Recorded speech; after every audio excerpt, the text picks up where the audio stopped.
बिस्मिल्लाहिर्रहमानिर्रहीम। फ़ितराना के हवाले से चंद एक चीज़ें आज आपके गोश गुजार करेंगे। सबसे पहली चीज़ कि फ़ितराना क्या होता है।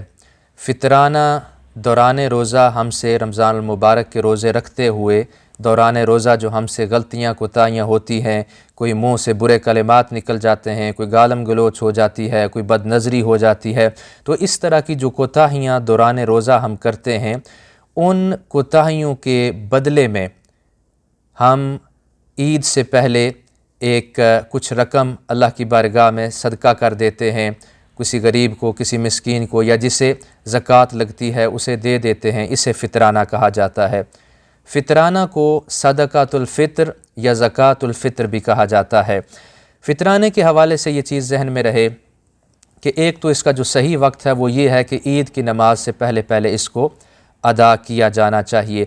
अगर किसी वजह से कोई बंदा रमज़ान मुबारक में उसने नहीं अदा किया या ईद वाले दिन उसने नहीं अदा किया, तो अब उसकी बाकी उम्र के अंदर उसको रमज़ान मुबारक के बाद भी उसने उसे अदा करना होता है। वो क़ज़ा नहीं होता बल्कि अदा ही होता है, बाद में भी आपको अदा करना चाहिए। दूसरी चीज़ ये है कि आप चाहे रोज़ा रखें या रोज़ा ना रखें, दोनों सूरतों के अंदर आपको जो फ़ितराना है वो अदा करना होता है। तीसरी चीज़ कि जो फ़ितराने का वक्त है वो फ़जर तुलू होते ही, ईद वाले दिन जैसे ही फ़जर तुलू होती है तो उस वक्त जो फ़ितराना है ये आपके ऊपर वाजिब हो जाता है और आपने इसे अदा करना होता है। फ़ितराना जो है इसका ताल्लुक़ रोज़ों से नहीं है, सिर्फ़ आपने अगर रोज़े रखे तो भी अदा करना होगा, नहीं रखे तो भी अदा करना होगा। कोई मर्द है उसे भी अदा करना है, औरत है उसे भी अदा करना है और बच्चे का भी अदा करना है। हत्ता कि जो छोटा बच्चा ईद वाले दिन फ़जर की नमाज के बाद पैदा हुआ, यानी फ़जर तुलू होने के बाद पैदा हुआ, उस बच्चे का भी फ़ितराना जो है वो भी अदा करना होता है। और बच्चे का जो नाबालिग बच्चा है उसका फ़ितराना वालिद अदा करेगा।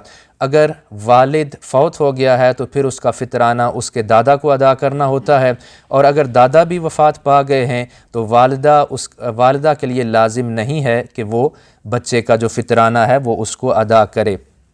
इसी तरह बीवी का और बालिग औलाद का फ़ितराना अदा करना ये वालिद की जो शौहर है या जो मर्द है उसकी ज़िम्मेदारी नहीं होती, बल्कि हर बालिग ने अपना फ़ितराना ख़ुद अदा करना होता है। अलबत्ता अगर वो अपने अहले ख़ाना से या अज़ीज़ व अक़ारिब से पूछ कर फिर फ़ितराने को अदा कर देता है तो फिर उनका जो फ़ितराना है वो अल्लाह की बारगाह में काबिल कबूल है। और हज़रत इब्न अब्बास रज़ी अल्लाह ताला अन्हु बयान करते हैं कि आका अलैहिस्सलातु वस्सलाम ने सदका फ़ितर को इस वजह से फ़र्ज़ करार दिया कि ये रोज़ादार के बेहुदा कामों और फ़हश बातों की पाकी और मसाकीन के लिए खाने का बाइस बनता है। और इसी तरह आका अलैहिस्सलातु वस्सलाम ने फ़रमाया कि उग़नूहुम फ़ी हाज़ल यौम, कि इस दिन मसाकीन को सवाल करने से बेनियाज़ कर दो। तो ईद वाले दिन अमूमी तौर पर यह सदका अदा किया जाता है ताकि जो मसाकीन हैं वो भी ईद की खुशियों के अंदर शामिल हो जाएं और वो सवाल करने से उस दिन महफूज हो जाएं। उसी तरह जिस तरह आम मुसलमान खुशी मनाते हैं उनको भी ईद उल मुबारक की खुशी हासिल हो। वस्सलामु अलैकुम व रहमतुल्लाहि व बरकातुहू।